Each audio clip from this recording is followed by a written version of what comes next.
முழுமுதற் கடவுளான விநாயகரின் வாகனம் மூஷிகன் எலி என்பது அனைவரும் அறிந்ததே. ஆனால் விநாயகப் பெருமான் ஏன் மூஷிகளை தனது வாகனமாக தேர்ந்தெடுத்தார் என்பது குறித்து வழங்கப்படும் ஒரு புராண கதையினை இந்த பதிவில் காண்போம். கந்தர்வர்களில் ஒருவனான கிரவுஞ்சன் விநாயகப் பெருமானின் தீவிர பக்தனாக இருந்தான். தினமும் விநாயகரை வணங்கி விட்டுத்தான் தனது பணிகளை தொடங்குவான். ஒரு நாள் அவன் இமயமலை பகுதியில் இயற்கை அழகை ரசித்தபடி வான்வழியே சென்று கொண்டிருந்த போது பூப்பறித்துக் கொண்டிருந்த ஒரு பெண்ணின் அழகில் மயங்கினான். அந்த பெண்ணை திருமணம் செய்ய நினைத்து தன்னுடைய விருப்பத்தை தெரிவித்தான். அந்த பெண் தான் சவபரி முனிவரின் மனைவி மனோரமை என்று சொல்லி அவரது எண்ணத்தை மாற்றிக்கொள்ளும்படி எச்சரித்தாள். இதனால் கோபமடைந்த கந்தர்வன் அவளை கவர்ந்து சென்று விடுவது என்று முடிவு செய்து மனோரமையை நெருங்கினான். அவரது எண்ணத்தை அறிந்த அவள் அவனிடமிருந்து தப்பிக்க ஆசிரமம் நோக்கி ஓடினாள். தொடர்ந்து வந்த கந்தர்வன்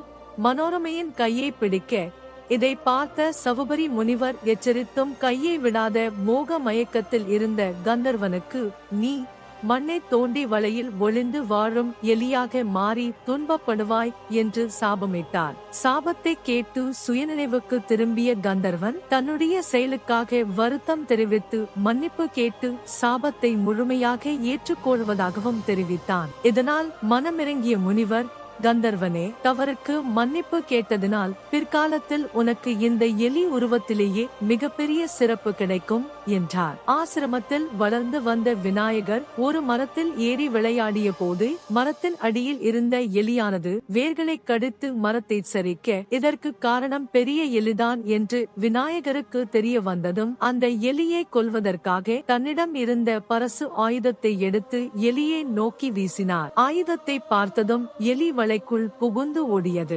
வலையை தோண்டியபடி பாதாளம் வரை சென்ற எலியை பரசு ஆயுதம் விநாயகரின் முன்பு கொண்டு போய் நிறுத்தியது. விநாயக பெருமானை கண்டதும் அந்த எலிக்கு தான் கந்தர்வனாக இருந்ததும் சவபரி முனிவரிடம் சாபம் பெற்றதும் நினைவுக்கு வந்து தனது முன் கதையை சொல்லி தனது தவறை மன்னிக்கும்படி வேண்டியது. எலியின் கதையை கேட்ட விநாயகர், மூஷிகனே, கவலைப்படாதே. முனிவரிடம் நீ பெற்ற சாபத்தை அப்படியே ஏற்றுக்கொள்வதாக கூறிவிட்டபடியால் சாப விமோசனம் வழங்க முடியாது. நீ கந்தர்வனாக இருந்தபோது என் மேல் அதிக பக்தி கொண்டிருந்ததால் என் வாகனமாக உன்னை ஏற்றுக்கொள்கிறேன். இதன் மூலம் நான் இருக்கும் இடங்களிலெல்லாம் உனக்கும் மரியாதை கிடைக்கும் என்று அருளினார்.